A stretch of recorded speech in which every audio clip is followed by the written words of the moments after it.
Tudo que você nunca ouviu sobre os quatro cavaleiros do livro do Apocalipse, você vai ouvir nesse estudo, porque você não vai ouvir somente sobre os quatro cavaleiros e aquela interpretação simplista que todo cristão tem no início de um estudo da Palavra de Deus. Presta atenção nisso. Os primeiros 20 minutos vai ser só de introdução e preparo para você entender toda a estrutura do livro do Apocalipse e os vários panos de fundo que tem no livro. E você vai ter que ter paciência, perseverança e muita força de vontade para entender tudo o que está sendo falado. Eu vou começar falando da estrutura do livro do Apocalipse para você entender que esses quatro cavalos não é brincadeira. Não é apenas chamar um cavalo de cada nome, dar um personagem para cada cavalo, falar tudo que é ministério do anticristo e achar que você chegou no máximo da revelação. Porque se você pensa assim, é semelhante a uma pessoa que tem um rio profundo diante dela, um rio que cura, que sara, mas a pessoa só chegou e molhou a pontinha dos dedos na água. Ela não entrou, ela não foi 1000 côvados para frente, ela não caminhou mais 1000 côvados, as águas não chegaram nem na cintura, ela não tem força de vontade para fazer isso, é cansativo, o rio é fundo, dá medo, eu vou ficar aqui mesmo molhando as pontas dos pés e tá bom, já entendi. Você acha que só molhar as pontas dos pés você vai entender a estrutura do livro do Apocalipse e o que são verdadeiramente esses quatro cavalos? Para você entender isso, você precisa, pelo menos, ir até os 4000 côvados do rio, porque após os 4000 côvados, tem mais 2000 pela frente para você chegar até o santuário de Deus. Se você diz, esses quatro cavaleiros é o seguinte, é muito simples. O primeiro é o anticristo, o segundo é guerra que o anticristo faz, o terceiro é a fome da guerra que o anticristo fez, e o quarto é o anticristo na metade da semana. É semelhante a você chegar em um lugar e Deus falar, tá vendo esses ossos secos? Podem eles reviver? Aí você fala, não sei, Senhor, tu sabes. Aí Deus fala, profetiza e faz eles reviverem. Aí você profetiza, os ossos vão se encaixar uns nos outros, mas vai ser um exército de caveira. Bom, já não tem aquela bagunça de ossos. Você já tá vendo alguma coisa ali, um exército de caveira, mas tá tudo morto. Aí Deus fala, bom, profetiza. E você profetiza e faz crescer carne, tendões, pele. E aí você chega nesse ponto e fala, pronto, é isso daí, tô satisfeito. Tem um exército de homens, mas não tem o espírito, eles estão mortos ainda. Tudo bem, já tem carne, pele e tendões. Talvez sejam até homens que respiram, mas não têm o espírito de profecia. Agora, se você entender o que eu vou falar sobre os quatro cavaleiros, a estrutura do Apocalipse, o livro selado de 7 selos, as 7 igrejas, as 7 festas, as 7 trombetas, aí será semelhante a um homem que vai olhar para o exército, vai ver que tem carne, pele, tendões, tem até o sopro de vida, é um exército, mas que pode morrer a qualquer momento na guerra. Você vai entender isso, então você vai profetizar conforme a palavra de Deus, e o Espírito virá dos 4 ventos entrará nesse exército, e eles vão se pôr de pé. Ou seja, eles têm o Espírito de Deus agora, e só assim eles estarão vivos. Aí você vai entender a estrutura do livro do Apocalipse, vai ensinar corretamente os tempos.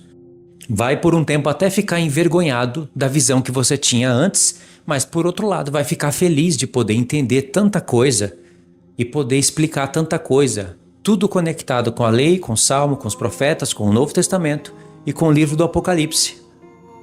Você vai entender o porquê que os 4 cavaleiros são chamados pelos 4 querubins. Significa que eles não cavalgam se o céu não der a ordem. O querubim, o primeiro, que tem rosto de leão, fala para o primeiro cavaleiro, vem, e ele vem. Se o querubim não dá a ordem, ele não vem. Se o querubim diz fica, ele fica. Só aí nós já temos revelações. E isso já explica o porquê que esses 4 cavaleiros não são apenas cavaleiros. E por isso que eles são chamados de 4 ventos do céu que saem da presença do Senhor. Ou seja, você vai aprender que o primeiro cavaleiro não é o anticristo. E não é somente Cristo. Aliás, ele é Cristo, mas ele é Cristo e o seu reino, e ele é um ministério. O 4º cavaleiro, sim, ele é o anticristo, mas você vai aprender que ele não é só o anticristo. E que esses cavalos não cavalgam só dentro da última semana. Ou seja, você vai ter uma visão amplificada de tudo. E como você vai estar estudando os 4 cavaleiros, que são os 4 primeiros selos de um livro selado de 7 selos, você vai entender o porquê do livro, a estrutura do livro, quem escreveu esse livro e por que Deus configurou esse livro assim, ocupando 60% do livro com 4 cavalos. E esses 4 cavalos vai convocar o profeta Zacarias. Vão ter enigmas, você vai ter que entender o porquê que em Zacarias não são apenas 4 cavalos, e sim 4 grupos de cavalos, e por que tais grupos vão para o norte, outros para o sul, por que um faz repousar o Espírito de Deus no norte, o porquê que os brancos vão após o preto. Não é exatamente tudo igual, não são as mesmas cores, mas é quase tudo igual. E não pode ser tudo igualzinho porque os tempos são diferentes. O cavalgar do ministério desses 4 cavalos, ou 4 grupos de cavalos no tempo de Zacarias, é diferente do cavalgar dentro da última semana. E você vai aprender que eles já cavalgam desde quando há homem na terra. Para falar sobre isso, um assunto vai puxando o outro. Você vai aprender um pouco sobre as 7 igrejas, um pouco sobre as 7 festas, é de maneira resumida, mas o suficiente para você relembrar o que você já ouviu aqui no canal, e para você que nunca ouviu, você vai ter o suficiente para você começar os estudos. É só investigar no canal e agora para a Palavra de Deus, e que você vai encontrar porção por porção, porque cada um desses temas tem que ter um estudo separado. Você estuda o livro de 7 selos, você estuda os cavalos de maneira separada, você estuda os 3 últimos selos de maneira separada, você estuda as 7 trombetas de maneira separada, porque as 7 trombetas não tem só lá no Apocalipse. O ministério das trombetas vem lá do livro da lei, passa pelos profetas. Então, para cada ponto do Apocalipse tem um estudo separado, mas chega um momento em que nós temos que falar de todos eles juntos ao mesmo tempo. E é isso que o Senhor está fazendo no Apocalipse. Então, em algum momento do estudo, você vai ver eu parando para eu explicar o mistério das festas, a linha do tempo das festas. Eu vou fazer de uma maneira onde até quem não entende pode começar a entender alguma coisa. E para quem entende, já vai ter acréscimo, porque eu vou estar falando de 7 igrejas, de 7 festas, de 7 trombetas, dos efeitos dela na terra. E tudo isso está junto com os cavalos. Talvez seja necessário você escutar esse estudo 2 ou 3 vezes para entender completamente o que eu estou querendo passar. Você vai ter nesse estudo o contexto do profeta Zacarias, o contexto de Macabeus, vai entender muitas coisas dentro do livro do Apocalipse. A situação das 7 igrejas, o porquê que essas 7 igrejas, dentro de uma linha do tempo, tem 7 anjos que recebem 7 trombetas. Ou seja, é a igreja que recebe 7 trombetas. E esses 7 anjos que recebem 7 trombetas, depois eles vão ter 7 taças da ira de Deus. É ministério da igreja também. Quase certeza que você vai ouvir coisas que nunca ouviu até hoje, mas que estão aqui na palavra de Deus diante dos nossos olhos todos os dias. Exige paciência, perseverança e muita força de vontade para você aprender. Bom, esse é um dos melhores estudos que eu gravei sobre todos esses pontos. Então, vale a pena você ficar até o fim. Escuta a primeira vez, na segunda você pode começar a anotar, a buscar os textos. Na terceira vez, você já vai estar entendendo tudo, visualizando tudo como eu estou visualizando. Então o estudo vai ser assim, indo e voltando e pegando os 4 cavalos como gancho para voltar no ponto. Se você conseguir ficar até o final do estudo, você vai ter uma surpresa, porque eu vou falar algo tão grandioso dentro do livro de Zacarias que você vai se apaixonar pelo livro de Zacarias. Ele é um mini apocalipse. Vocês vão perceber que a partir de agora eu vou falar sobre a estrutura e a arquitetura do livro do Apocalipse, e vai ser muito bem fundamentado, e por isso o estudo está grande. Porque eu paro para dar exemplos, só que no caso do Apocalipse, eu vou falar algo que parece que não está ligado com o tema dos 4 cavaleiros, mas está intimamente ligado. Por isso que é preciso entender como Deus configurou o livro do Apocalipse. Pode ver que eu vou colocar pelo menos uns 3 panos de fundo do livro do Apocalipse.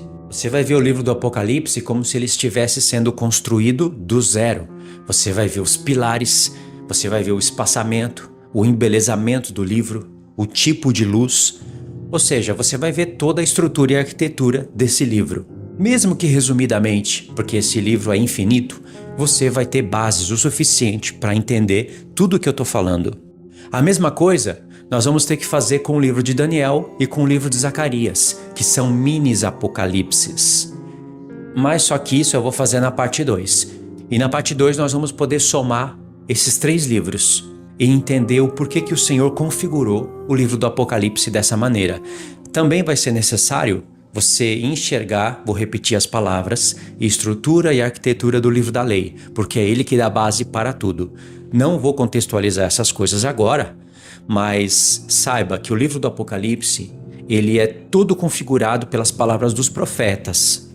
E pelo ministério dos profetas, Deus acrescenta visões, Deus repreende o povo no contexto literal de cada época, Deus volta no passado e vai para o futuro. Por que que ele faz isso? Porque Deus precisa repreender o que está acontecendo na época, repreender, exortar, chamar ao arrependimento. E aí Deus vai lançar profecias para o futuro para falar da vitória dele e do seu povo. Mas ele vai ter que castigar o seu povo. Então Satanás vai alcançando certas vitórias durante a passagem do tempo. Deus vai ter que relembrar o povo da história, e quando Deus vai relembrar o povo, ele sempre vai no livro da lei, a base de tudo. E lá no livro da lei, Deus vai começar, pelo ministério dos profetas, a revelar o sentido das coisas, que era para o povo já estar atento e saber, mas como o povo estava atrasado, Deus começa a revelar, a conectar, a criar mistérios e mostrar que isso não tem a ver só com a época em que eles estavam vivendo, cada qual em sua geração, mas com o nosso futuro. Por isso que o livro da lei é a base de tudo. Então vamos ter que ter uma visão panorâmica do livro da lei, uma visão panorâmica de Zacarias, uma visão panorâmica de Daniel, e o livro do Apocalipse você já vai ter essa visão aqui. Por que que eu destaco Daniel e Zacarias? Porque se fosse para escolher o profeta número 1 de destaque do livro do Apocalipse, seria o profeta Daniel.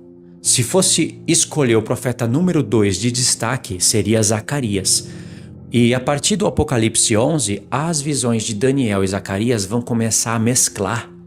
Então, se fosse para escolher um segundo profeta de destaque, eu escolheria Zacarias. Se fosse para escolher um terceiro, eu escolheria Ezequiel, já que João tem que comer o livro, escrito por dentro e por fora, para ele poder profetizar para povos, línguas, nações e reis, e isso tem uma conexão direta com o profeta Ezequiel.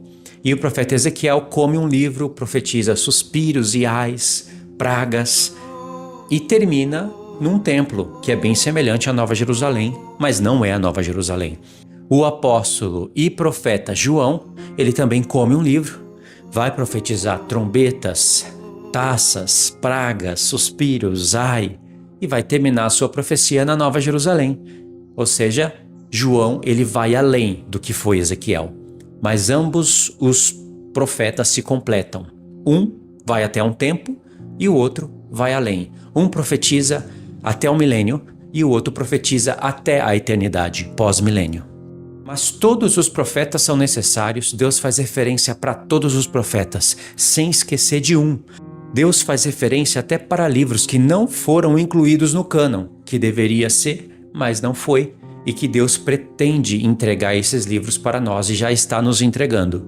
Mas antes de Daniel, Zacarias, Ezequiel ou qualquer outro profeta, você precisa do livro da lei. Porque sem o livro da lei você não entende as palavras dos profetas. Sem os profetas você não entende as palavras dos apóstolos.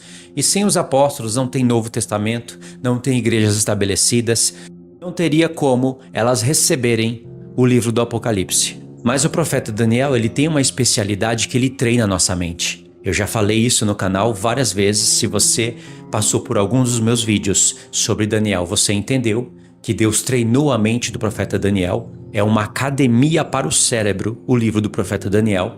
Só que acontece o mesmo em Zacarias. Em Zacarias, Deus revela coisas que não estão em Daniel. E eles são quase que contemporâneos. Eles se completam, ou seja, quase que o mesmo tempo. Porque envolvendo a profecia das 70 semanas, você vai ter que juntar todos esses profetas para poder compreender o enigma. Você vai ter que juntar Daniel com Zacarias e Ageu, vai ter que ler Neemias e Esdras, e esses profetas vão chamando outros, por causa da linha profética das 70 semanas. E uma linha profética ainda mais profunda, que vai dar base para tudo. Na verdade, é uma linha que ela pega desde o tempo de Alexandre o Grande, que é onde se originou a profecia, e estende até o tempo do fim, sem repartições, sem hiato de tempo, como no caso da linha das 70 semanas. Essa foi a linha do tempo e a visão que mais perturbou o profeta Daniel, a que mais ocupou espaço dentro do profeta Daniel, e por isso que o livro do Apocalipse foi praticamente inaugurado com essa profecia. As 2.300 tardes e manhãs, elas estão logo no Apocalipse 1. Na verdade, ela está espalhada pelos capítulos 3, 4, mas em porções mais fortes, ela aparece logo no Apocalipse 1. E no Apocalipse 11, ela volta a aparecer e aparece também a linha das 70 semanas. Dentro do profeta Daniel, você vai ver que essa profecia das 2.300 tardes e manhãs, aonde envolve um conflito do carneiro e do bode, ou seja, são múltiplas referências, tanto para o contexto da época como para o tempo do fim, porque a festa da expiação, ela está praticamente sendo relatada ali através do carneiro, do bode e de um santuário. No dia da expiação, se usava carneiro, bode e se usava no santuário. Essa questão de profanar o santuário e justificar o santuário fala a respeito do corpo de Cristo, que também será profanado e também será justificado. Por isso que essa visão aparece no capítulo 11, antes do Senhor falar das duas testemunhas. Então, dentro do livro de Daniel, ela ocupa todo o capítulo 8. Daniel não entende essa visão e depois ela volta a aparecer nos capítulos 10, 11 e 12. Ou seja, ela ocupa praticamente 4 capítulos dentro do livro do profeta Daniel. E ela não se entende sozinha. Ela é a mais robusta, ela é a mais misteriosa, mas presta atenção nisso. Sem a profecia das 70 semanas, que não envolve diretamente uma visão, mas envolve cálculos com o livro da lei, ou seja, cálculos com as festas e com as semanas de anos que iriam constituir o jubileu. Sem isso, você não entende o porquê das 70 semanas, e se você não entender, você fica perdido e pode cair nos laços diabólicos da seita adventista. Das testemunhas de Jeová também, mas principalmente dos adventistas. Adventistas do 6º dia, porque eles não têm nada a ver com o 7º dia. Então, você consegue entender toda a estrutura e a arquitetura do livro do profeta Daniel. E essas duas visões que contêm linhas do tempo, elas são tão importantes que Deus não mandou um profeta explicar isso. Deus mandou um anjo explicar isso, que foi o anjo Gabriel. E caso você tenha entendimento, inteligência, você vai saber que Gabriel não é apenas um anjo, e sim um arcanjo, ao lado do arcanjo Miguel. São duas testemunhas. Um tem um testemunho de ser guerreiro, ele não tem a função de ficar explicando enigmas, e o outro, ele já não é um guerreiro como o arcanjo Miguel, por exemplo. Arcanjo Miguel tem voz de arcanjo, ele tem trombetas, ele tem um destaque, na verdade um destaque a mais do que o próprio arcanjo Gabriel. Mas o arcanjo Gabriel é um explicador de enigmas, de visões, de mistérios. Ele é um mensageiro.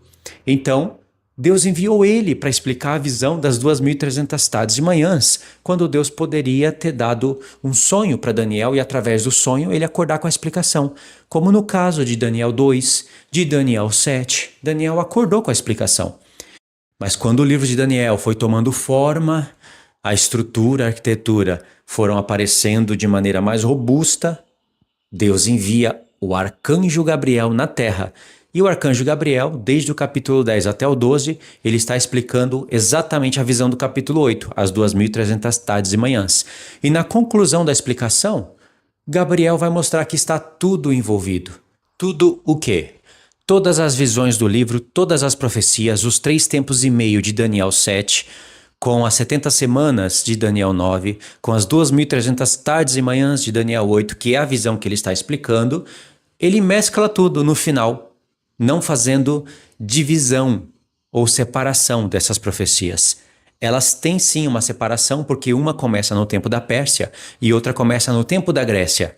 Uma tem divisões e hiato de tempo. A outra, ela segue uma linha contínua, mas elas se encontram e elas apontam para o mesmo propósito: a vitória do Messias e dos seus santos sobre todos os reinos da terra, principalmente contra o chifre pequeno e os 10 chifres que aparecem em Daniel 7, ou contra aquela ponta pequena que se levanta de uma das 4 pontas lá de Daniel 8, que vão aparecer lá em Zacarias, os 4 chifres que fazem mal para o povo de Deus, para o santuário de Deus.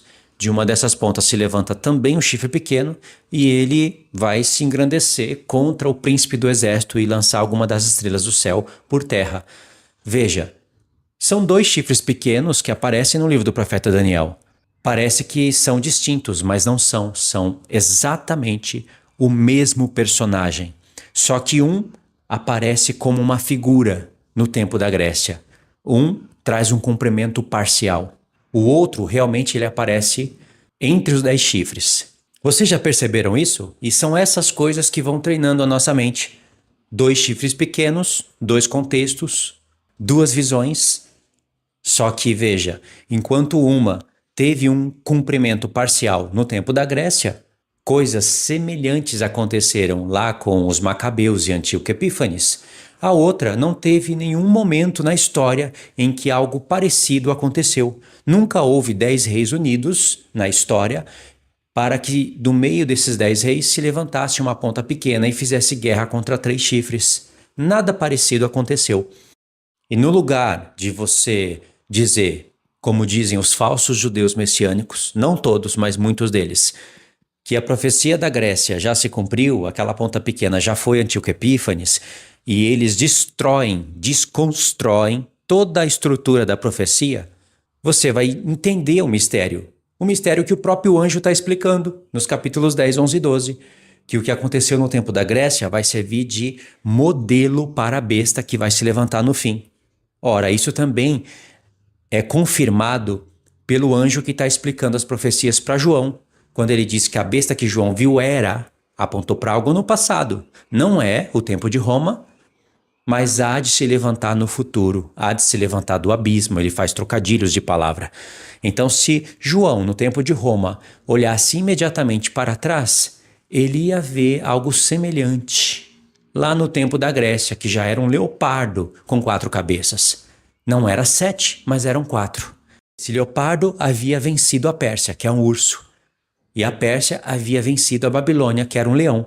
Você tem uma besta semelhante ao leopardo com pés de urso e boca de leão. Algo semelhante aconteceu no passado. E Deus também deixou, assim, figuras no tempo da Assíria, no tempo da Babilônia, no tempo do Egito. Mas em nenhum desses momentos, a não ser no tempo da Grécia, se iniciou uma linha do tempo profética. Os acontecimentos que aconteceram no tempo da Grécia, principalmente na Grécia dividida em 4 dinastias, em 4 reinos, no tempo de Antíoco Epífanes, ali já estava rolando a profecia das 2.300 tardes e manhãs e também a profecia das 70 semanas. E ali aconteceu algo que é figurativo. Foi o tempo do fim? Se completou tudo o que o anjo disse? Não se completou. Não se completou nem o que foi dito no capítulo 8 e nem o que foi acrescentado nos capítulos 10, 11 e 12. Então, voltando para a explicação de Daniel, o que significa a visão do capítulo 7 e a visão do capítulo 8? O que significam essas profecias e esses 2 chifres pequenos?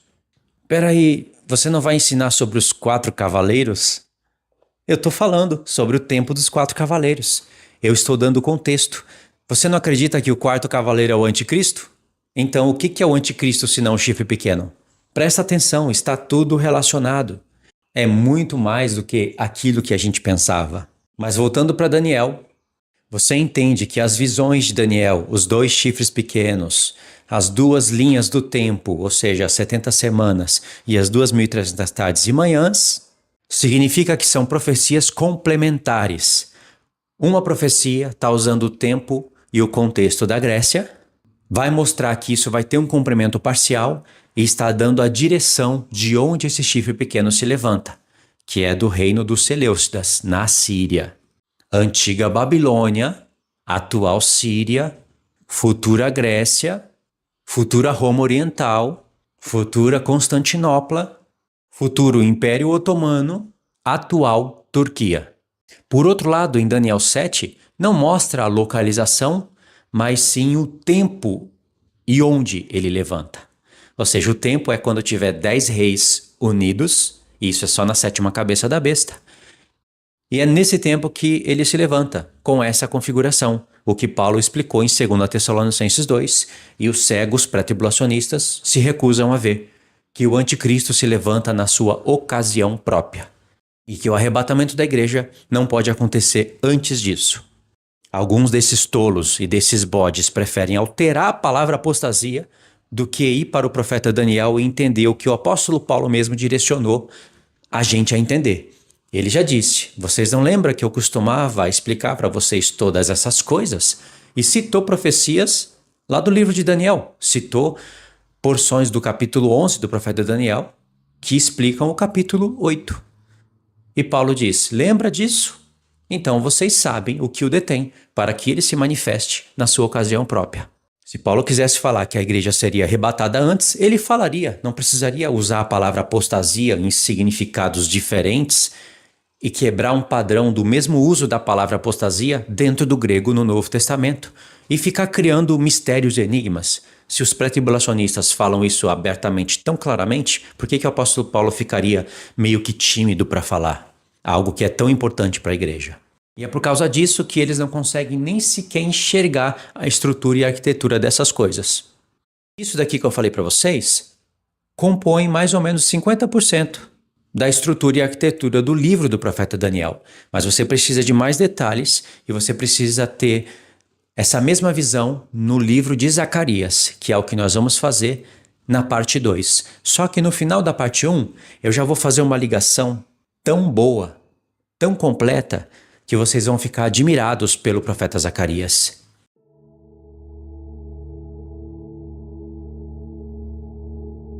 Veja como é a estrutura do livro do Apocalipse. O livro do Apocalipse é um quebra-cabeça. O começo é o fim do livro e o fim do livro é o começo. O livro vai indo e voltando, acrescentando coisas sobre o que foi falado. Aí Deus para a fala, volta no passado, conta coisas do passado, avança para o futuro, já que o futuro ele está revelado no passado, e ele volta no presente para continuar a estrutura da revelação. E embora pareça um quebra-cabeça, e mas o livro do Apocalipse ele tem uma estrutura, uma organização. Só que dentro dessa estrutura, dessa organização de Deus, tem o quebra-cabeça. Ou seja, tem analepse, prolepse, e isso acontece nas nossas conversas. Pode ver que eu vou falar disso mais para frente, com mais detalhes, mas aqui eu estou dando uma introdução para você já entender o conteúdo do estudo. O livro do Apocalipse, numa primeira estrutura, você olha ele como 7 igrejas, depois você vê 7 selos, 7 trombetas e 7 taças. É uma visão. Agora, se você dá um zoom nessa visão, chega mais perto para ver, você vai ver que tem 7 igrejas e 7 anjos das 7 igrejas, que são 7 estrelas que estão na mão do Senhor. E isso está falando dos santos, que já são como estrelas do céu. Ainda não alcançamos a ressurreição do corpo, mas a do espírito sim. Então, essas igrejas, elas existiam literalmente, elas configuravam algo que iria ilustrar o que aconteceria com a Igreja de Cristo na passagem do tempo e principalmente dentro da última semana. 7 igrejas, 7 últimos anos, que se completa a 70ª do profeta Daniel. Então, aí a estrutura fica mais robusta, não é? Você já está enxergando algo a mais. Esses 7 anjos das 7 igrejas, no futuro, eles vão receber 7 trombetas para tocar. Por isso que eu vou ter que falar sobre o ministério das festas. As pessoas que viviam no tempo literal das 7 igrejas, elas morreram, mas o corpo de Cristo continua. Então segue o fluxo. No futuro, as 7 igrejas do Senhor, a plenitude do povo de Deus, recebe trombetas, principalmente para iniciar a semana final. Porque o que dá início à última semana é o ministério da festa das trombetas, quando ela vai se completar, na verdade começar e se completar. Vou explicar isso com muito mais detalhes no decorrer do estudo. E esses 7 anjos que tocam 7 trombetas, depois eles vão ter as mesmas vestes que o Senhor Jesus se apresentou no começo do livro, e eles vão ter 7 taças da ira de Deus. Então, já tem uma organização bem maior. Você já não vai enxergar só 7 igrejas, 7 selos, 7 trombetas e 7 taças. E isso é apenas um dos vários panos de fundo do livro do Apocalipse, porque o livro do Apocalipse já vai começar com a profecia das 2.300 tardes e manhãs. E o Apocalipse, ele tem esse enigma. Se você entender como funciona o capítulo 1, logo você vai entrar nos capítulos 2 e 3 e vai lê-los corretamente. Isso se você entender como o Senhor escolheu revelar as coisas no capítulo 1. Significa que, se você tivesse o dom de memorizar palavra por palavra do Novo Testamento e poder recitar como se fosse uma Bíblia eletrônica, mas não conhecesse o livro da lei e os profetas, você não seria capaz de interpretar nem metade do capítulo 1 do livro do Apocalipse. Olha o que eu acabei de falar, eu não estou desprezando o Novo Testamento. Isso faz engrandecer ainda mais o Novo Testamento se eu explicasse o porquê disso, se ir no livro da lei, os salmos e os profetas, para chegar no Novo Testamento. Então as pessoas que querem engrandecer o Novo Testamento, engrandecem de maneira errada.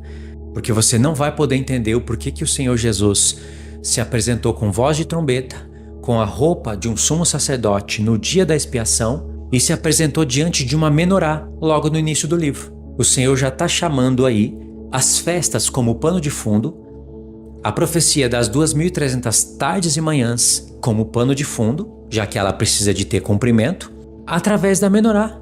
E lá no capítulo 11, o Senhor vai adicionar outro pano de fundo, outra linha do tempo, que é a linha do tempo das 70 semanas, que precisa do profeta Daniel, de Zacarias, Ageu, Esdras e Neemias, para você ter um contexto completo dessa linha. Ou seja, as duas principais linhas do tempo do profeta Daniel estão no Apocalipse. Uma já aparece no capítulo 1 e a outra volta a aparecer no capítulo 11, porque lá no capítulo 11 as 2.300 tardes e manhãs estão presentes, só que ali o Senhor vai cruzar as 2.300 tardes e manhãs com a última semana das 70 semanas. Como que nós sabemos disso? Porque o sacrifício das tardes e manhãs, isso recebe uma visão, uma amplificação lá em Daniel 8. O mistério das 2.300 tardes e manhãs que aponta para o fim. Ali tem um bode, um carneiro e um santuário. Isso nos leva para o dia da expiação, mas o Senhor usa um conflito de guerra entre a Pérsia e a Grécia para dar um contexto para nos levar para o fim. Sim, é bem complexo, mas é tudo muito profundo e tudo pode ser entendido completamente. Então é obrigatório você saber explicar para si mesmo o que são sacrifícios, tardes e manhãs, para entender a estrutura do Apocalipse. E por que o Senhor está somando no Apocalipse 11 o que ele começou no Apocalipse 1 e adicionando a linha do tempo das 70 semanas. Porque no Apocalipse 1 ele iniciou o mistério das 7 igrejas. Lá no Apocalipse 11 ele está revelando 2 dos candeeiros. São 7 castiçais. Jesus já mostrou que eles são igrejas, não homens literais. Mas lá no Apocalipse 11, 2 desses castiçais estão representados na vida e no contexto de Moisés e Elias. Não é literal. Note que no livro do Apocalipse o nome de Moisés e Elias não aparece, mas o contexto de vida deles, a descrição aparece claramente no Apocalipse 11. Quem é que fechou os céus por 3 anos e meio? Quem é que converteu as águas em sangue? Moisés e Elias. Mas antes do Senhor falar que vai dar poder a essas 2 testemunhas, para elas profetizarem e ferir a terra, e esse ferir é com o toque das trombetas, pelo menos das primeiras 4 trombetas, por que o Senhor vai mostrar um santuário que está sendo medido com uma cana, olha aí, apontando para Zacarias, e para vários outros pontos da palavra. E aí o santo lugar, ele é medido e separado, mas o átrio, ele não é medido, ele é dado para as nações calcar os pés, igualzinho em Daniel 8. O que tem a ver isso com as 2 testemunhas entrando na cena? E darei poder às minhas 2 testemunhas. Parece que a gente está com uma trava nos olhos e não consegue nem fazer pergunta lógica. Como que nós vamos interpretar 2 testemunhas literais, sendo que o próprio livro do Apocalipse está revelando que elas fazem parte de candeeiros? Então qual é a relação de santuário para as 2 testemunhas? Por que a conexão direta? Acha mesmo que vai ter um terceiro templo em Jerusalém e que Paulo chamou aquilo de santuário de Deus e que o santo lugar vai ser protegido por um campo de força e o átrio externo, os gentios, as nações vão calcar os pés? Tenta imaginar isso literal que você vai ficar até com vergonha de tentar explicar isso. Tudo isso está falando a respeito do corpo de Cristo que estava representado no santuário lá do templo de Daniel, na verdade um pouquinho mais para frente. Porque Daniel recebe a profecia em Daniel 9 sobre as 70 semanas. Então tem os decretos de Ciro, Dario e Artaxerxes para restaurar Jerusalém e o templo. Ou seja, quando tem os decretos, vai começar a contagem das 70 semanas, mas ela não se conclui no tempo da Pérsia, não se conclui no tempo da Grécia, não fecha no tempo de Roma, e ela, por isso, está aparecendo no livro do Apocalipse. Então, Deus começa a falar de um santuário literal e termina num santuário espiritual. Como tudo na palavra de Deus, começa literal e vai convergir para o espiritual. Se começa na carne e acaba no espírito. Assim é com a circuncisão, assim é com as coisas da lei que eram referentes à carne, mas que tinham sombra das coisas futuras. Como que a profecia de Daniel seria diferente? O estudo não é para falar sobre as 70 semanas, as 2.300 tardes e manhãs, mas essa é a introdução do livro. Essa é a estrutura do livro do Apocalipse e um dos vários panos de fundo. Ou seja, se você não entende isso, como que você acha que está entendendo o assunto dos 4 cavaleiros? Porque o pano de fundo dos 4 cavaleiros está em Zacarias. E quando você vai estudar Zacarias, você vai entender que Zacarias está dando contexto de milênios. Ou seja, mostrando que os 4 cavalos já cavalgam desde os tempos antigos. Deus está revelando isso pelo profeta Zacarias. E lá no profeta Zacarias, os cavalos não pararam de cavalgar, eles continuaram cavalgando. Enquanto tem evangelho sendo pregado, evangelho sendo rejeitado, trazendo guerra no mundo, fome sendo as consequências da guerra, e enquanto tem pessoas morrendo e indo para o Sheol, os cavalos cavalgam. Só que eles cavalgam só quando tem ordem do céu. Ainda que Satanás assume o controle das coisas que Deus deu a ele, porque ele se tornou Senhor do mundo, ele é Deus nesse mundo, ele rege esse mundo, senão não existiria rejeição do evangelho, guerra, morte e Sheol. Mas como diz Daniel 4, quem domina é o céu. Se o céu não der ordem, nada acontece. E é por isso que o Senhor não faz nada por acaso.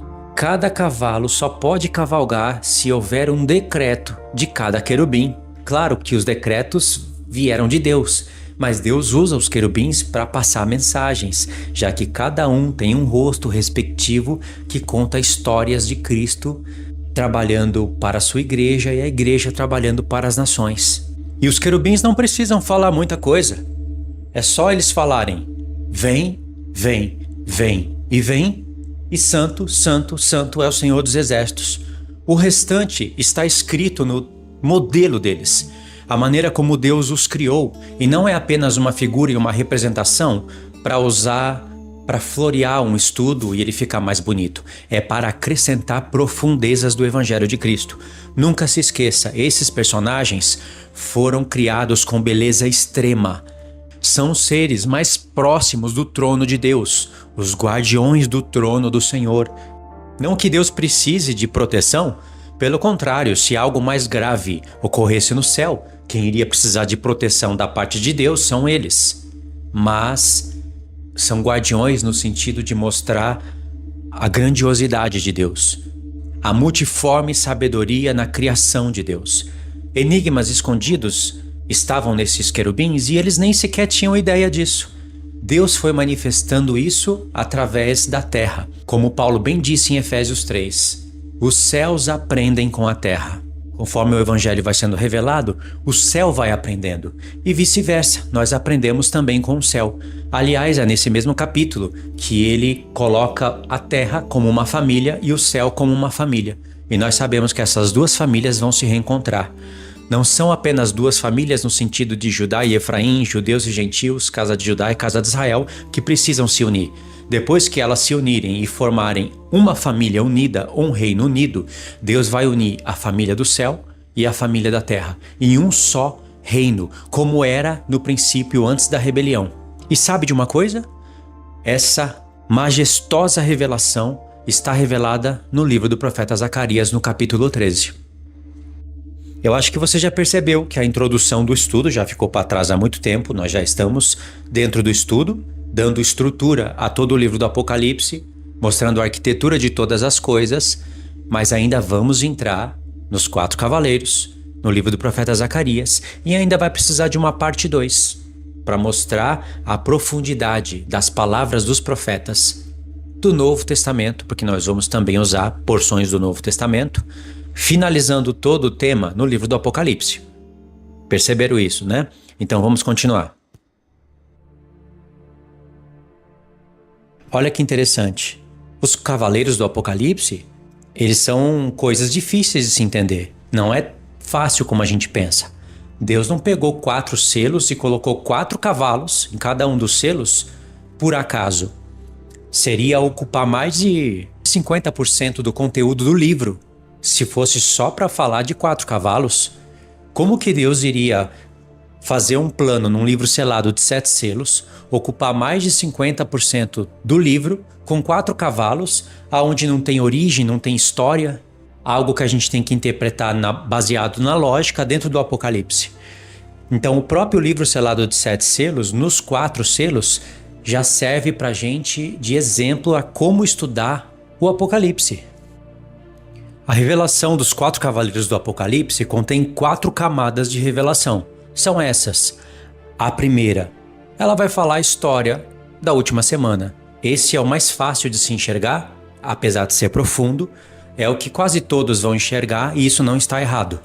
A segunda camada é quando você realmente entra no histórico dos cavaleiros, quando eles vão se originar na palavra de Deus. E essa é importantíssima, essa que vai dar contexto para a primeira camada, que é o que aconteceu lá no tempo de Zacarias. Ou seja, pega o tempo do cativeiro, o tempo da libertação do povo do cativeiro e o tempo em que o povo tem que edificar a casa de Deus. Esse, para nós, é o mais importante, porque é esse segundo ponto que vai dar contexto para tudo. Através dessa segunda camada, você vai enxergar melhor todas as outras camadas, tanto a primeira como a terceira como a quarta. E isso é só num estudo desenvolvido para você entender o que eu acabei de afirmar em poucas palavras. Porque a segunda camada, ela vai te dar contexto histórico e profético. Histórico porque vai mostrar onde que se originou os cavalos pela primeira vez. E aí quando você entende isso, aí pronto, abre toda a revelação. Então a segunda camada, ela vai ser o destaque por causa disso. A terceira camada, ela vai ser muito profunda, porque você vai descobrir que esses cavalos, eles vão contar a história da igreja, ou seja, de Cristo para frente, 2000 anos de história. E você só entende isso quando você entende que os selos, eles fazem parte de um livro que estava na mão do Pai e que o Pai entregou para o Filho só depois da sua morte e ressurreição. Então, um plano maravilhoso. E essa terceira camada, ela vai te abrir a porta para a quarta camada e a mais profunda de todas, porque a quarta camada conecta todas. Você vai aprender que esses cavalos, eles não começaram a cavalgar só de Cristo para frente. Eles começaram a cavalgar desde a fundação do mundo. E então vai contar a história de 7.000 anos que Deus programou dentro da eternidade. Entre a eternidade passada e a eternidade futura, Deus vai colocar o tempo. Deus, ele vai ser participante do tempo, habitando a eternidade. Nós vamos estar passando pela linha da eternidade, porque a eternidade não parou. Se você disser que a eternidade parou para entrar o tempo, você não está visualizando bem.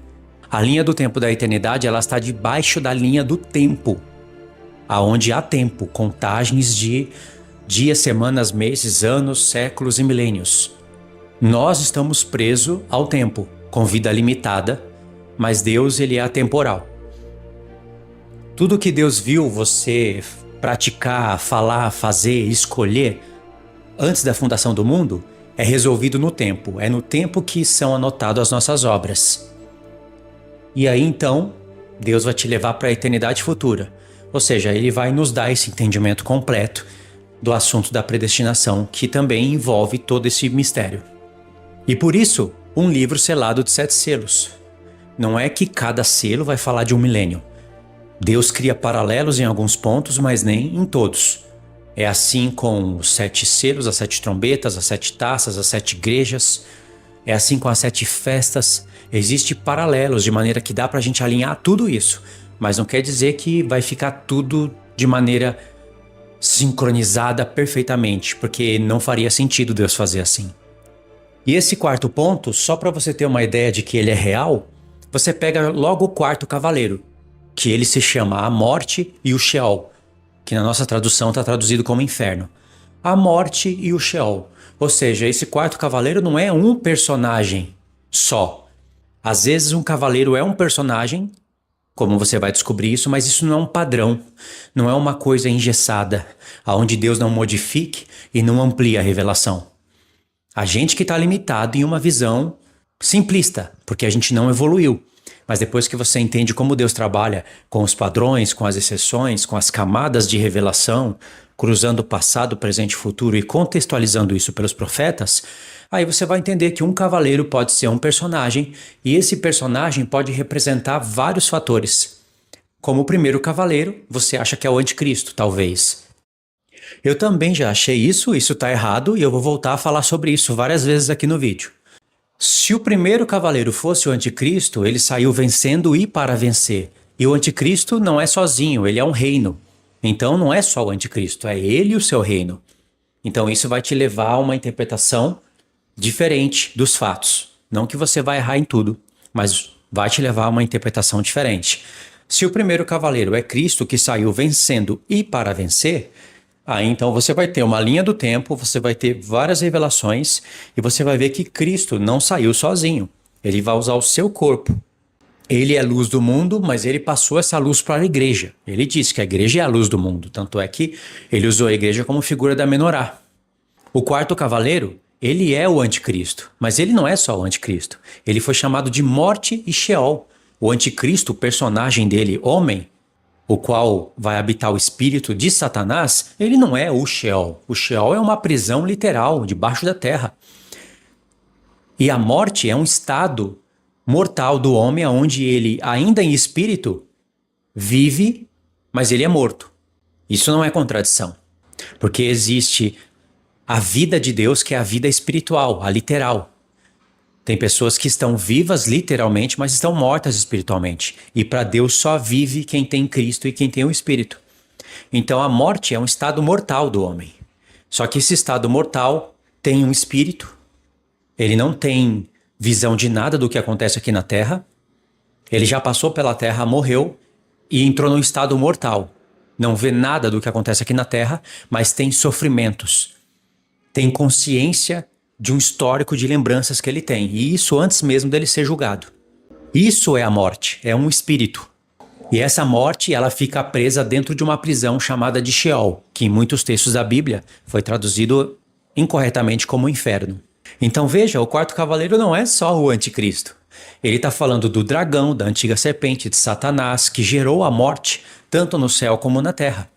Até que Jesus foi e tomou a chave da morte e do inferno, que estava nas mãos de Satanás. Nós podemos interpretar isso porque no Apocalipse diz que Jesus tem as chaves da morte e do Sheol. Então são duas chaves, ou uma chave que abre duas portas. E por que Jesus tem? Porque ele ressuscitou e venceu a morte. Antes ele não tinha. Quem tinha o império da morte, como diz o escritor de Hebreus, no capítulo 2, é Satanás. Ele tinha o império da morte. A chave da morte do Sheol estava com ele. Mas Jesus ressuscitou, o Pai ressuscitou o seu próprio Filho, ele venceu a morte, ressuscitou para nunca mais morrer, então agora ele tem o domínio da morte. Ele ressuscita quem ele quiser. Por isso que ele tem a chave da morte e do Sheol. Significa que as portas do Sheol, do inferno, como diz nas nossas traduções, não vão prevalecer contra a igreja. O que Jesus está querendo dizer não é que demônios não vão ser capazes de prevalecer contra a igreja. O que Jesus está dizendo é que a igreja não vai ficar no estado mortal para sempre, porque Jesus vai ressuscitar a sua igreja. Então ele tem a chave para isso. E por isso que o Pai deu as chaves para Jesus. Podemos interpretar isso da revelação do Apocalipse 1.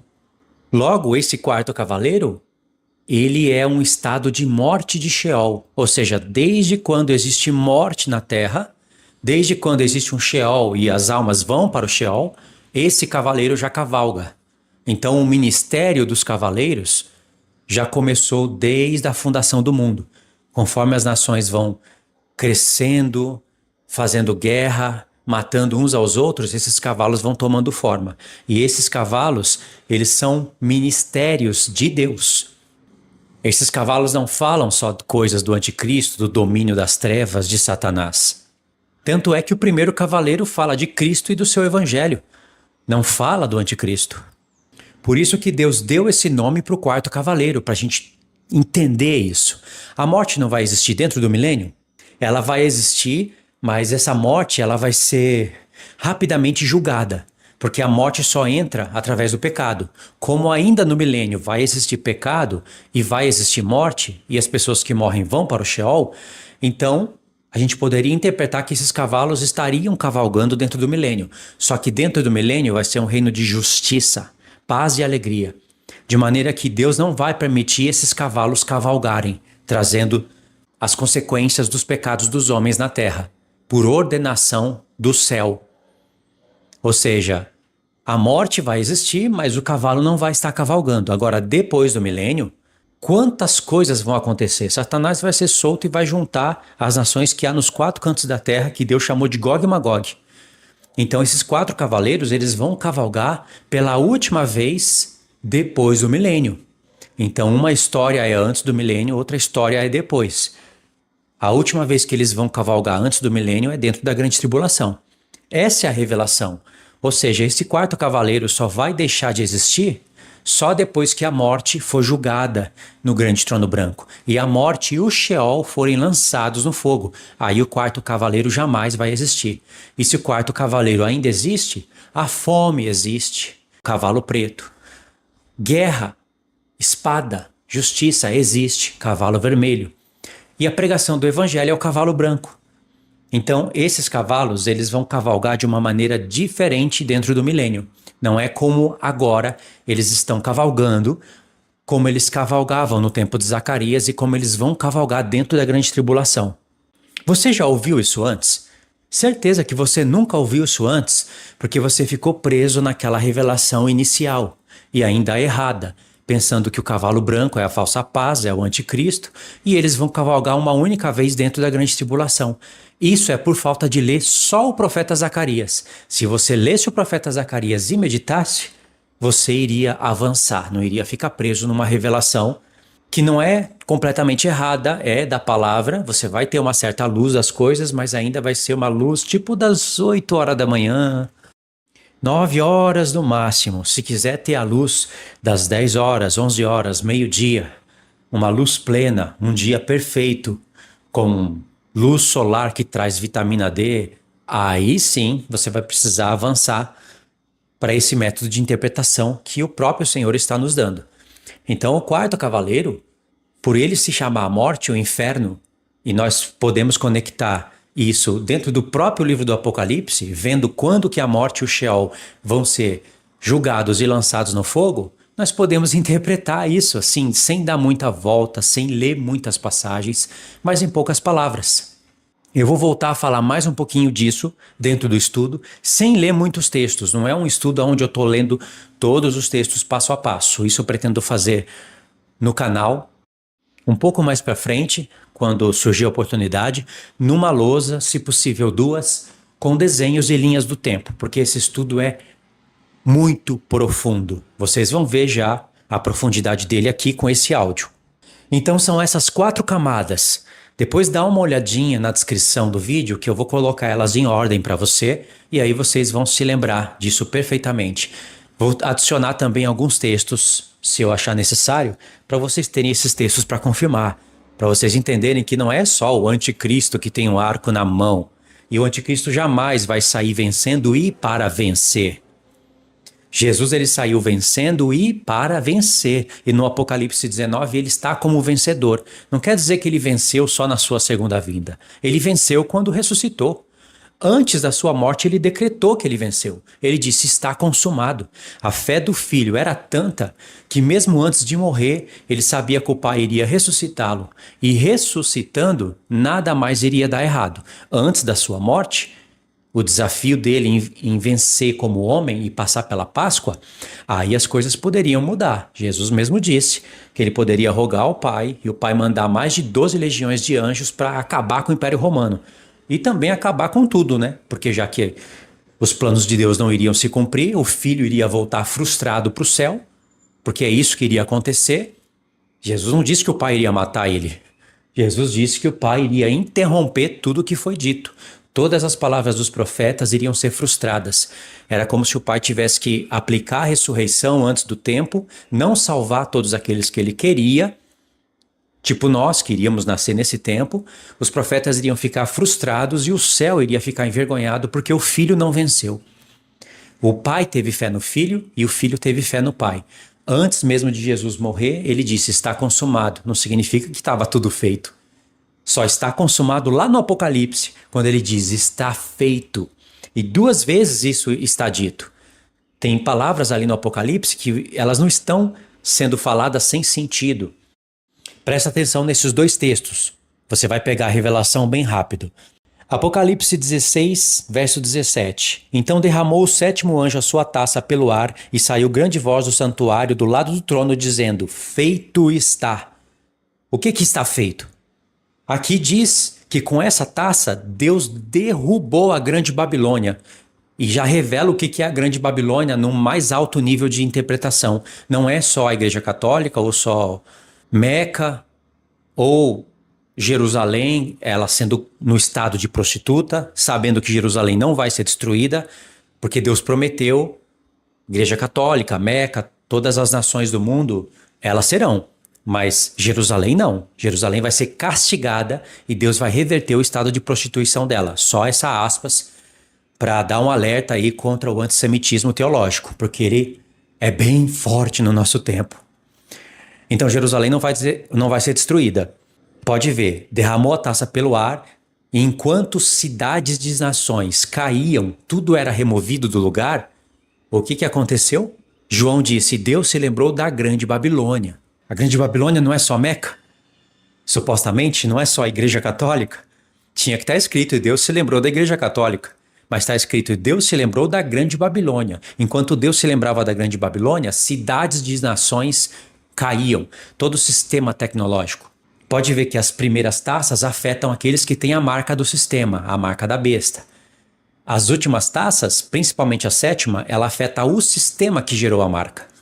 Então Deus está abalando céus e terra, como ele prometeu, lá em Ageu. Ele vai destruir o trono que está sobre as nações e a força delas, vai abalar céus e terra. E o escritor de Hebreus, como ele tem uma mente genial, ele interpretou esse texto para a gente.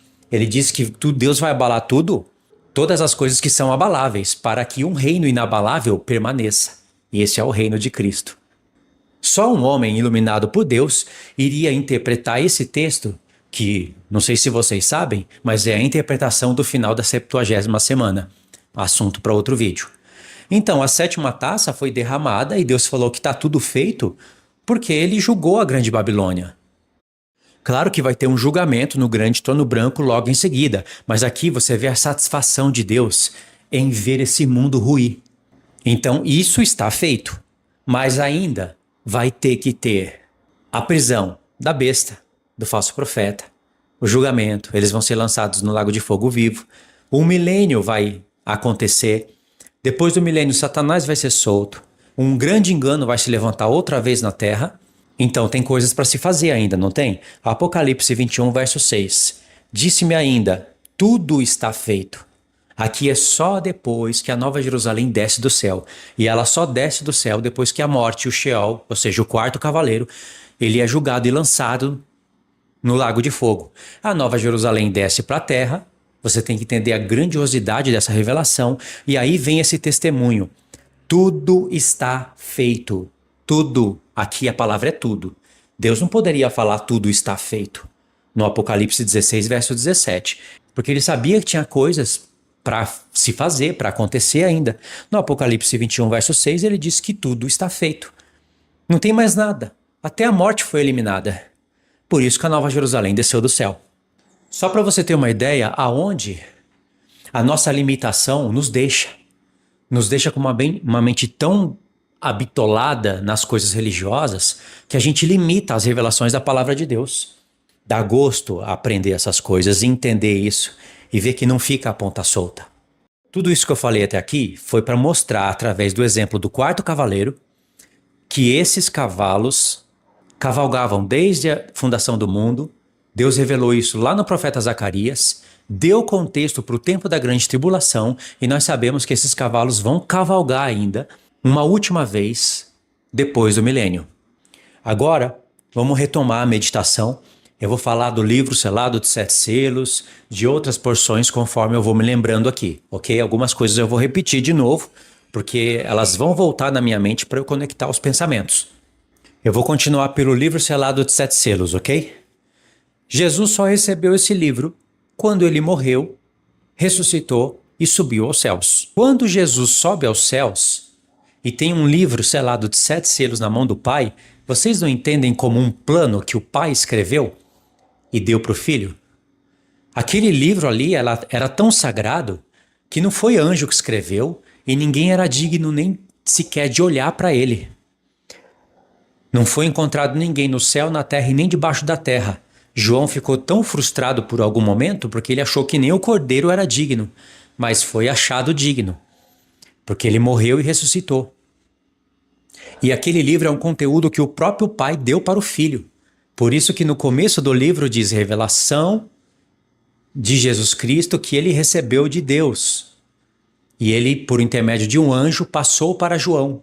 Então o Pai fez um plano. E esse plano é basicamente para mostrar a vitória de Cristo à igreja. Então isso faz a gente se lembrar do Salmo 110. Assenta-te à minha direita, até que eu ponha todos os inimigos debaixo dos seus pés. Ora, para Jesus se assentar à direita de Deus, ele teria que ressuscitar. Para ressuscitar, teria que morrer. Ele morreu, ressuscitou, subiu aos céus, e à direita de Deus tem um livro na mão, na destra de Deus, e é um livro que ele deu para o cordeiro. É como se o pai falasse para o filho: assenta-te à minha direita. E aqui está o plano que eu tracei para que todos os inimigos sejam postos debaixo dos seus pés. Incrível, né? E Paulo deixa bem claro, lá em 1 Coríntios 15, que o último inimigo a ser destruído é a morte. Então, dentro do milênio, o livro ainda está em validade, por isso que tem 7 selos. Porque o milênio é o 7º. Eu acho que vocês entenderam, mas como eu desconfio que tem pessoas que ainda não entenderam, vou estender mais um pouquinho antes da gente prosseguir, porque isso é importante. Isso vai cair na parte 2 também, porque nós temos que estudar a estrutura desse livro. Não só a estrutura, mas também a arquitetura. São coisas diferentes, mas elas devem ser trabalhadas juntas, analisadas juntas, assim como você vai construir qualquer edifício. E nós estamos falando de um edifício o tempo todo. Do nosso corpo para a morada de Deus em espírito e da Nova Jerusalém, que representa toda a edificação do corpo de Cristo. E nós não temos que comer esse livro? João comeu esse livrinho. O livrinho que o cordeiro abriu foi o livrinho que João comeu. Por isso que apresentou um livrinho aberto. Ou você espera que Deus falasse para João: João, o livrinho que eu abri, selado de 7 selos, aquele escrito por dentro e por fora, coma ele agora. Você acha que Deus vai entregar as coisas dessa maneira? Deus quer que a gente pense. Tem pessoas que até hoje acham que o livrinho selado de 7 selos é apenas um livrinho. Apenas entre aspas, mas um livrinho que vai revelar coisas apenas, entre aspas, sobre as coisas que acontecerão na grande tribulação. Meu Deus, o livrinho é tudo. O livrinho estava na mão do Pai e só por isso ele deve ser tudo. Não só 7 anos proféticos, não 2000 anos de história da igreja, e é tudo isso, mas também 7 milênios. E já que eu toquei no ponto do 6º selo, e o 7º selo sendo o milênio, veja como Deus trabalha. No 6º selo, quando o cordeiro abre, já não mostra os poderes do céu sendo abalados logo de cara? O Senhor não fez isso por acaso. E quando o cordeiro abre o 7º selo, Veja que não vai falar, e tocou o anjo a última trombeta, e Cristo veio, passou a reinar. Não vai falar nessa linguagem, nessas coisas, porque o Senhor, ele pega pontos para voltar no passado e seguir para o futuro. O que pode ser chamado de analepse e prolepse. Ou seja, tem coisas que sim, estão contidas dentro daquele selo. Mas veja, um selo abre após o outro, mas eles se misturam. Abriu o primeiro selo, é Cristo e a igreja, com seu evangelho saindo vencendo e para vencer. Quando abriu o segundo, não parou o primeiro. Abriu o terceiro, o segundo ainda está em evidência. Abriu o quarto, todos os selos estão abertos e se misturando entre si. Mas no sexto selo, de fato, Deus está querendo mostrar para a gente que acabou o tempo desse mundo. Se os poderes do céu estão sendo abalados, é porque Jesus está vindo. Ou seja, a abertura do sexto selo já chama Mateus 24, que é após os dias da grande tribulação. E isso só pode ocorrer uma só vez, não é? Então abriu o sexto selo, Mateus 24 se cumpriu completamente, os dias da grande tribulação passaram e Jesus está vindo. Significa que foi a última parte dos 1260 dias do profeta Daniel. Ainda faltam mais 30 dias e mais 45 dias para chegar aos 1335 dias. É um espaço de tempo de 75 dias que Deus escolheu para que Cristo e a igreja derrubasse o poder do anticristo, dos seus 10 reis, de todos os reinos do mundo, matassem aqueles que devem morrer, aqueles que se atrevem a batalhar contra Cristo, mesmo naquela situação. É tempo de capturar e prender aqueles que se acham escondidos. Essa profecia também está lá em Joel. Está revelada no Apocalipse também. Também em Oséias. Pessoas vão se esconder e vão preferir que os montes e as rochas caiam sobre elas do que elas serem pegas por Deus. Mas elas vão ser capturadas vivas. Aprisionadas, elas vão ser levadas na presença de Cristo, onde tribunais vão estar estabelecidos, elas vão ser julgadas e elas vão ser condenadas e lançadas no lago de fogo, vivas. Elas vão inaugurar o lago de fogo. Quem são esses que vão inaugurar o lago de fogo? Segundo o Apocalipse 20, a besta e o falso profeta.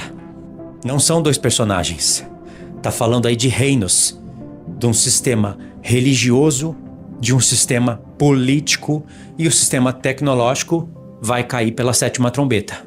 Quando abre o sétimo selo, a primeira coisa que você vai se encontrar é com esse texto: e havendo aberto o sétimo selo, fez silêncio no céu por quase meia hora. Já é um contexto de revelação aqui, é dia da expiação. E diz: e vi 7 anjos que estavam diante de Deus, e foram-lhes dadas 7 trombetas. Presta atenção nisso. E veio outro anjo e pôs-se junto ao altar, tendo um incensário de ouro, e foi-lhe dado muito incenso para pôr com as orações de todos os santos sobre o altar de ouro que estava diante do trono. E a fumaça do incenso subiu com as orações dos santos, desde a mão do anjo até diante de Deus. Olha só, aqui está falando do dia da expiação, de uma sequência de eventos que Deus programou lá no livro da lei, que é um dos panos de fundo do Apocalipse. O sumo sacerdote tinha que colocar em ordem as 7 lâmpadas, que no Apocalipse são as 7 igrejas. Jesus colocou em ordem, acendeu os 7 espíritos dele nas suas 7 igrejas. Aí ele vai queimar incenso no altar puro. Ele fez, está aqui no Apocalipse 8. Só que ele vai pegar o incensário e vai colocar diante da presença de Deus. Não literalmente, ele está fazendo isso no seu ministério celestial. O que eu estou falando é cruzando aqui o literal, que está lá em Êxodo 30, em outras passagens também, com o espiritual. Todos os eventos ali do livro da lei em relação ao tabernáculo são sombras das coisas futuras, como disse o escritor de Hebreus, como disse Paulo. Então, de fato, aqui no Apocalipse está mostrando que da sombra Deus traz as realidades. Então, se tem um incensário entrando na presença de Deus, é o dia da expiação. E no Apocalipse 11, tocando a última trombeta, vai aparecer a Arca da Aliança, para mostrar que realmente o dia da expiação chegou. E esses 3 pontos configuram o que Deus chama de sacrifícios contínuos, ou sacrifício contínuo, ou sacrifício tardes e manhãs, já que o sacrifício contínuo tinha que ser feito tardes e manhãs. E aqui nós estamos falando do cumprimento da visão de Daniel 8, na profecia das 2.300 tardes e manhãs, aonde tem um carneiro, um bode e um santuário. apontando para o dia da expiação. E por que que isso tem que ser muito importante para a gente? Porque quando o Cordeiro abriu o sexto selo, veja que ele está falando do final desse sistema. A vinda de Cristo já começa na abertura do sexto selo. Isso não quer dizer que Jesus está vindo no sexto selo. Quer dizer que a informação da vinda de Jesus, Deus quis colocar no sexto selo. Dentro do sexto selo, ele também vai falar que tem pessoas servindo a Deus de dia e de noite diante do trono dele. E isso só pode acontecer depois que todo esse sistema ruir. E depois do arrebatamento da igreja. A igreja não pode ser arrebatada no sexto selo. No sétimo selo, se nós fôssemos levar em conta que Deus, ele não volta no passado, ele não vai para o futuro, ele fala somente o que está contido no sexto selo, o que seria um erro grave de interpretação e de leitura do livro do Apocalipse, nós iríamos entender que Jesus veio no sexto selo, abriu-se o sétimo selo, nós iríamos nos encontrar com esses eventos. Apocalipse 8. E havendo aberto o sétimo selo, bom, Jesus já veio, certo? Já veio, tá rolando as bodas, a igreja já foi arrebatada numa última trombeta, que não era a última do Apocalipse, era uma última que a gente não sabe o que é essa última, não tem contexto. Paulo falou, e só porque ele falou a gente tem que acreditar. E Paulo falou uma coisa que ninguém pode confirmar, é assim que pensam, né? Mas não é assim que a Escritura testemunha. E a profecia continua dizendo: E veio outro anjo e pôs-se junto ao altar, tendo um incensário de ouro, e foi-lhe dado muito incenso para pôr com as orações de todos os santos sobre o altar de ouro que está diante do trono. E a fumaça do incenso subiu com as orações dos santos, desde a mão do anjo até diante de Deus. Para quem conhece o mistério do livro da lei, essa questão de sacrifício contínuo, tardes e manhãs, e está tendo em conta aqui que o Senhor está revelando a profecia das 2.300 tardes e manhãs, sabe que aqui está falando do dia da expiação. E Jesus não pode ter vindo antes do dia da expiação, porque esse é o ministério das festas. A festa das trombetas, o dia da expiação e os tabernáculos não se cumpriram ainda. E por que vocês acham que tem 7 trombetas no livro do Apocalipse? As 7 trombetas servem para acordar o povo de Deus. Quem toca as 7 trombetas são as 2 testemunhas. Por isso que é importante Números 10, entendeu? O ministério das 2 trombetas de prata é referente às 2 testemunhas. As trombetas anunciam o dia da expiação, prepara o povo para o dia da expiação, assim como no livro da lei. E no dia da expiação é onde o evento da Arca da Aliança entra em cena. O dia mais importante para Deus e para o povo, que é o encontro de Deus com o seu povo. Vocês acham que o povo está fazendo o que no mês 7, dia 1, em Israel? Todos tiveram que sair dos seus lares e ir ao encontro do Senhor, mas para preparar todo o povo, toques de trombeta. E todos teriam que voltar no dia 9, para que no dia 10, Deus e o seu povo se encontrasse para o dia da expiação. E depois daquele dia, aí sim, o povo teria 5 dias de intervalo para eles irem justificados para a festa dos tabernáculos. Essa é a sombra das revelações que estão nas festas e que Paulo está explicando no Novo Testamento e que os profetas testemunharam, e só por isso Paulo pôde explicar.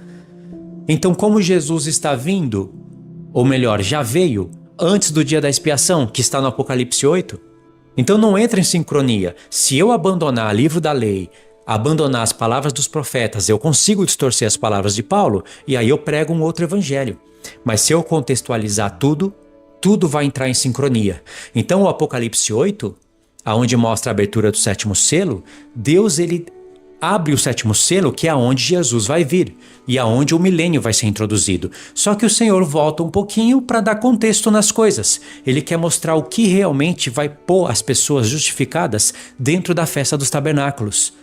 São 7 trombetas, o dia da expiação, que está aqui dentro do Apocalipse 8. O Apocalipse 8 está dizendo: olha, fica atento, o 7º selo é o mais profundo. Através da abertura do 7º selo, o Pai revelou para o Filho através de um anjo está mostrando para João, João para 7 igrejas e está mostrando para a gente. Olha aqui a festa das trombetas, olha aqui o dia da expiação. Precisa acontecer essas 2 festas no nosso tempo, para depois a gente entrar no mundo vindouro, com a festa dos tabernáculos. Está aqui no Apocalipse. E para confirmar isso, vem o Apocalipse 11 e aparece o toque da última trombeta, que vai sincronizar com a abertura do sétimo selo, vai sincronizar com o sétimo dia da criação, com o milênio, com o sábado milenar. O que a gente conclui é que o Criador da revelação, ele configurou tudo em 7 selos, 7 trombetas, 7 taças. E as informações que estão resumidas dentro do sétimo selo, ele coloca de uma maneira onde ele vai revelar as coisas de maneira coerente. Ele não é obrigado a colocar um evento dentro de um selo e ele ficar preso a esse sistema, onde ele não pode falar coisas que aconteceram antes e nem coisas que vão acontecer depois. O Senhor não é obrigado a, por exemplo, colocar aquelas informações dentro do sexto selo e dizer para si mesmo e para o seu povo: eu não posso falar nada do que aconteceu no quinto selo, no quarto, no terceiro e no primeiro, e também não posso falar nada do que vai acontecer no sétimo. Eu só posso falar coisas que vão acontecer no sexto selo. Porque é assim que muitas pessoas desinformadas, desleais às escrituras, pensam. Dentro de uma programação, de uma narrativa comum, nós fazemos o mesmo. Claro que de maneira limitada, referente às coisas da terra, mas nós fazemos. Nós estamos falando de um ponto, nós avançamos para falar de outro, coisas que não aconteceram ainda, mas a gente já conecta com as coisas que estão acontecendo agora e fazemos até uma alusão no passado. Só Deus que não pode fazer isso? Se isso fosse um tipo de lei, de regra, em que Deus criou não sei porquê e que ele não pudesse quebrar, ele teria que manter isso dentro do livro do Apocalipse inteiro. Sustentar a própria lei que ele não pode quebrar, ele não pode voltar e nem avançar. Mas ele não age assim no livro inteiro e até mesmo nas palavras dos profetas. Deus, que é sábio, ele quis mostrar que 7 trombetas estavam escondidas dentro do sétimo selo. Mas quando abre-se o sétimo selo, tudo o que não dava para entender acaba sendo compreendido. Por isso que é o mais revelador. Você vai entender que na abertura do sétimo selo, nos eventos literais, as trombetas já estavam sendo tocadas. Por exemplo, no sexto selo, a 7ª trombeta tocou. Só que nós não sabemos disso até que abre-se o sétimo selo e revela isso pra gente. E isso muda tudo, fica tudo mais coerente e revelador. Deus não está dizendo: olha, presta atenção, só na abertura do sétimo selo que vão começar a tocar as trombetas. Pelo contrário, Deus está falando: presta atenção, no sétimo selo eu já estou revelando que trombetas já foram tocadas. Eu estou falando detalhes de eventos que eu falei resumidamente nos selos anteriores. O sétimo selo é tão profundo que eu estou acrescentando detalhes sobre o primeiro, segundo, terceiro, quarto, quinto e principalmente o sexto selo. Enfim, até aqui então eu quis dar mais informações sobre o livro selado de 7 selos, porque ele é muito profundo e muito mais profundo do que isso que eu estou falando. Agora, como eu disse que os 4 cavalos sempre serão um gancho para voltar no ponto, vamos voltar nos 4 cavaleiros e vamos continuar a meditar sobre o ponto. Indo e voltando. Os 4 cavaleiros são 4 selos conectados aos 3 selos, então tem selos, trombetas, livros, tem tudo, então dá para falar de tudo um pouco. Dessa vez, nesse estudo aqui, indo e voltando, não dá para terminar um ponto e depois ir para outro. Como esse estudo ele foi feito de maneira diferente e não tão programado, eu não tenho nem desenho aqui comigo, então eu estou indo e voltando muitas vezes. Numa próxima oportunidade, que eu acredito que vai ser na lousa, aí nós vamos ir e voltar, mas vai ser poucas vezes, vai ficar mais organizado. Então vai prestando atenção. Então olha só, que desenho magnífico dentro de um livro, aonde 4 dos 7 selos são cavalos. Então esses cavalos não podem ter origem no Apocalipse somente. E de fato você vai ler Zacarias e você encontra basicamente os mesmos cavalos em Zacarias. Vai ter alterações de cores, mas isso não é para dizer que não é a mesma coisa, ou seja, que são eventos aleatórios. Poxa, são cavalos cavalgando na terra e tem a ver com pregação do evangelho, tem a ver com guerra, tem a ver com fome, tem a ver com tudo. E ainda mais no contexto em que Deus está falando. Enoque já pregava o evangelho, para vocês terem uma ideia. Adão já pregava uma espécie de evangelho, não era o evangelho com tudo que Deus poderia anunciar, mas Adão tinha algo para falar para os homens. E depois Enoque recebeu tanta revelação que ele falou tudo para uma geração. Depois de Enoque veio Moisés. Então, quer dizer, antes disso, tinha até Abraão, onde Paulo falou que o evangelho já foi pré-anunciado a Abraão. Depois vem Moisés. E aí então você vê, o evangelho está sendo pregado e rejeitado. Então já tem cavalos cavalgando desde aquele tempo. E esse padrão ele é estabelecido, revelado aqui em Zacarias. Então olha como vai ficar fácil de entender o contexto, que ele tem paralelos. O contexto de Zacarias tem um paralelo semelhante com o que está acontecendo lá no tempo da ressurreição de Jesus e o que vai acontecer no fim. São 3 pontos onde você entende a história. Vou ler só um pedacinho aqui para ficar fácil de explicar. Zacarias 1, verso 7.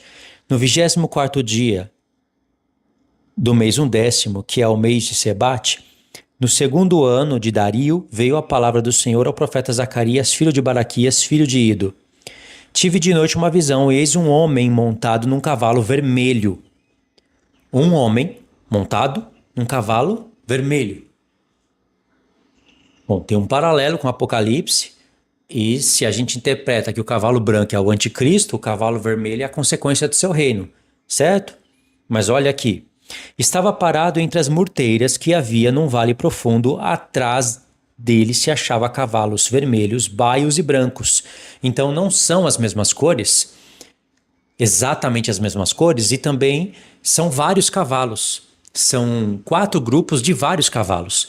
Isso não vai alterar a revelação do Apocalipse, porque lá no Apocalipse o Senhor ele está minimizando o número de cavalos e colocando um padrão nas cores, porque ele vai ampliar a revelação. Porque até as cores dos cavalos, por um ponto de vista, o Senhor vai falar da história da igreja, por outro ponto de vista, o Senhor vai falar de coisas que a gente já entende no ato, né? Vermelho, sangue, preto, fome e a cor esverdeada, a morte. Os filmes até usam a cor esverdeada, meio amarelada, de cor de morte, né? Um espírito maligno, ele é sempre esverdeado, porque o mundo também tem essa percepção. Mas também vai falar de cores de bandeiras de países do Oriente Médio. Então o Senhor é poderoso para revelar várias coisas através de uma profecia. E elas não vão se contradizer, elas vão conversar entre si. Depende do ponto de vista onde Deus te leva para você ver a profecia. Isso que é incrível. Isso deixa a profecia mais robusta e dinâmica. Então, por exemplo, quando vai falar da história da igreja, o branco vai ser realmente aquele que saiu vencendo e para vencer. Cristo ainda não é vencedor. Ele não foi proclamado rei em toda a terra. Quer dizer, ele venceu na cruz, mas ele tinha trabalhos para fazer ainda. Ele tinha que assumir o seu reino, como está lá no toque da última trombeta. Os 24 anciãos dão esse testemunho, que o Senhor agora vai assumir o seu poder e o seu reino. Então ali ele se torna vencedor. É errado pensar, Jesus se tornou vencedor só depois de 2000 anos, demorar 2000 anos para o filho se tornar vencedor? Não faz sentido, porque para a gente são 2000 anos, mas para Cristo era o 3º dia. Ele subiu aos céus e na perspectiva dele, ele contou 1, 2, no 3º dia ele é vencedor. Ora, o que tem de mais nisso? Se isso fosse um escândalo, também seria o escândalo o que está dito no toque da última trombeta. Assumiste o teu poder e passaste a reinar. Jesus ficou 2000 anos sem poder? Não, ele é rei dos reis e senhor dos senhores. Mas chega um tempo determinado em que ele assume esse poder, passa a reinar e todas as nações reconhecem isso.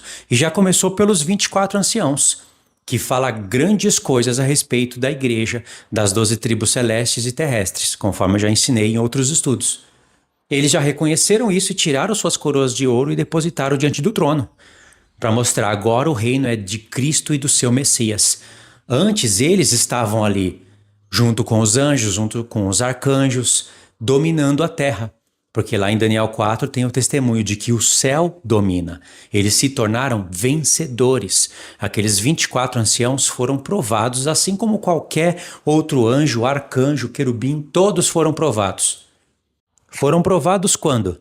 Na rebelião de um dos querubins do céu. Aqueles seres que estão mais próximos de Jesus, mais próximos até dos 24 anciãos, até mais próximo do que os próprios 24 anciãos, porque os querubins estão rodeando o trono.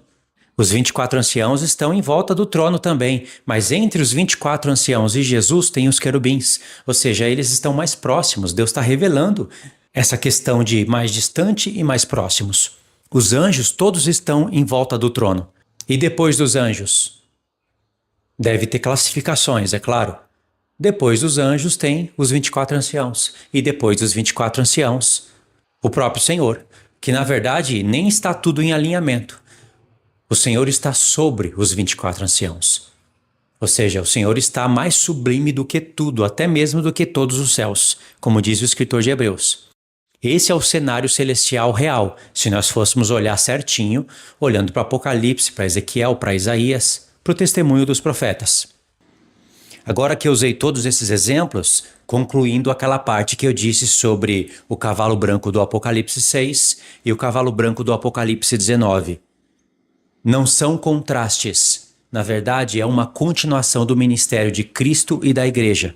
Esse é um daqueles enigmas que você vê que não foi criado pela religião, não foi pensado, contabilizado por homens, no sentido de que homens criaram o pré-tribulacionismo e o MIDI para combater contra o pós-tribulacionismo.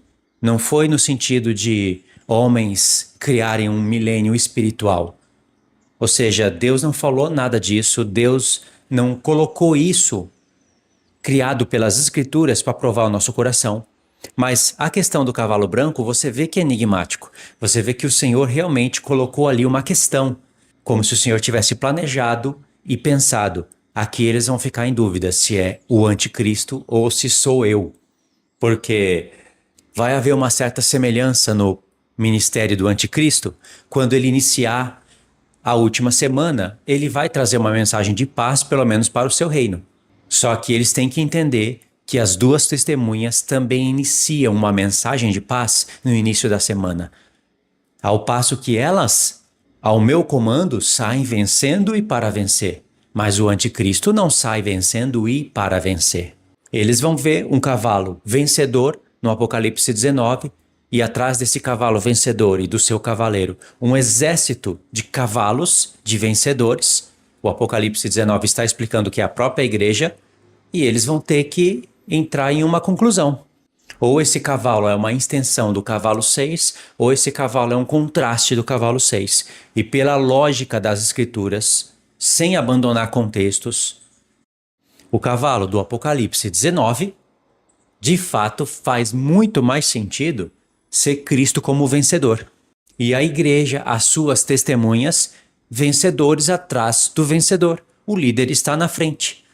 Agora sim, comandando o seu exército para fazer guerra contra aqueles que mataram os santos e que destruíram a terra. Porque no Apocalipse 11, a partir do verso 15, quando toca a última trombeta, chegou o tempo de destruir aqueles que destroem a terra. Então, vocês sabem muito bem como os homens destroem a terra. Através da energia industrial, da tecnologia, da inteligência artificial, de guerras, de armas nucleares. Por isso que o Senhor vai pôr um fim nesse sistema e Ele está usando a sua igreja para isso. E o Apocalipse 19 só acontece após o evento da sétima trombeta. E assim você vê o Apocalipse por camadas. Ele explicando uma coisa, às vezes volta no tempo, às vezes se adianta no tempo, mas o livro todo é assim, vai revelando camada sobre camadas. Por exemplo, o livro selado de 7 selos é um resumão.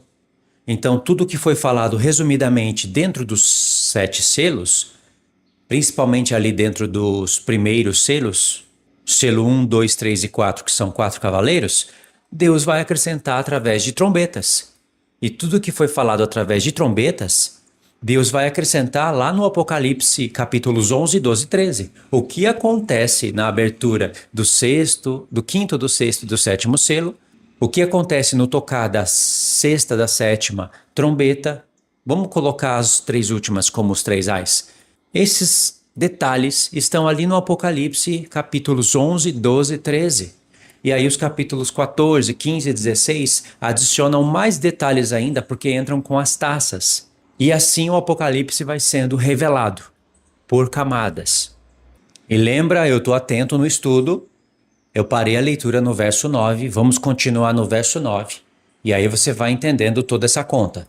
São peças de quebra-cabeça que vão se encaixando e formando ilhas, e depois você vai ver de longe que as ilhas estão formadas. Por enquanto, pode parecer um pouco confuso, porque nós estamos montando o quebra-cabeça.